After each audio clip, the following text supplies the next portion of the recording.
அதான் உரைநடையினுடைய எழுச்சி காலம் அப்படின்னு சொல்லிட்டு சொல்லலாம் 20ஆம் நூற்றாண்டு. அது மட்டும் இல்லாம ஃபர்ஸ்ட் கவிதைகள் எழுத ஆரம்பிக்கிறது யாருன்னு பாத்தீங்கன்னா பாரதியார். பாரதியார் ஃபர்ஸ்ட் எழுத ஆரம்பிச்சது இந்த மாதிரி நமக்கு புரியுற மாதிரி நடைமுறை தமிழ்லையா அப்படின்னு பாத்தீங்கன்னா கிடையாது. அவர் எழுத ஆரம்பிக்கிறது பொறுத்த வரைக்கும் மரபு கவிதைகள் தான் அவர் எழுத ஆரம்பிச்சிருக்காரு. மரபு கவிதைகள்னா அது செய்யுள் வடிவிலேயே இருக்கும், கொஞ்சம் உரைநடையில சேர்ந்து இருக்கும், நமக்கு புரியறது கொஞ்சம் கஷ்டம். அந்த மரபு கவிதையில இருந்து லேட்டரா புது கவிதைக்கு வித்துடுறாரு யாரு? பாரதியார். ஸோ புது கவிதை, அதுக்கடுத்து நிறைய நூல்கள், வெரைட்டி ஆஃப் புக்ஸ் வந்து வருது தமிழ் மொழியிலேருந்து. என்னென்ன கொண்டு வராங்க? கவிதை நூல்கள் வருது, அதில் மரபு கவிதை புது கவிதை வருது.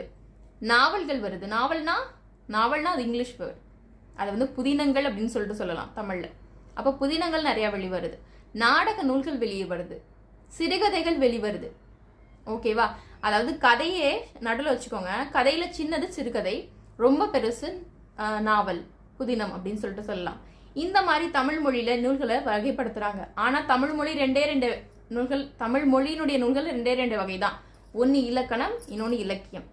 ஸோ இலக்கணம்னா என்னன்னு பார்த்தீங்கன்னா, ஒரு இலக்கிய நூல் எப்படி எழுதப்படணும்னு இலக்கணம் வகுத்து தருதோ அதான் இலக்கண நூல். அதாவது ஃபுல் அண்ட் ஃபுல் கிராமராக இருக்கும். ஓகேவா? ஸோ இதே இலக்கிய நூல் எப்படி இருக்கும் அப்படின்னு பார்த்தீங்கன்னா, அது நம்ம அகம் புறம் ரெண்டுத்தை பற்றி மட்டும்தான் இருக்கும். ஓகேவா? இப்போ நான் ஒரு சமுதாய அவல நிலையை பற்றி ஒரு புக்கு எழுதுறேன் அப்படின்னா அதுவுமே ஒரு இலக்கிய நூல் கேட்டகரியில தான் வரும். திருக்குறள் இலக்கண நூலா இலக்கிய நூலான்னு கேட்டால் அது ஒரு இலக்கிய நூல்.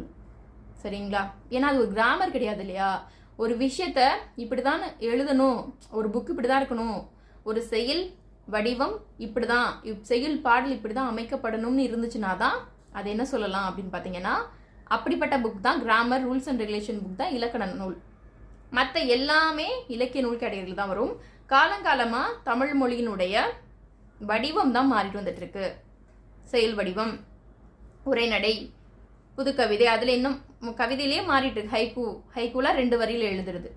அப்போ தமிழ் மொழியை பற்றின நூல்கள் பற்றின கிளாரிஃபிகேஷன் எல்லாமே நான் உங்களுக்கு கொடுத்துட்டேன். இப்போ நீங்கள் கூட ஒரு உரைநடையில் ஒரு புக் எழுதலாம். அந்த அளவுக்கு தமிழில் நமக்கு ஒரு ஃபெசிலிட்டி வந்திருக்கு, சலுகைகள் நிறையா நமக்கு வர ஆரம்பிச்சிருக்கு.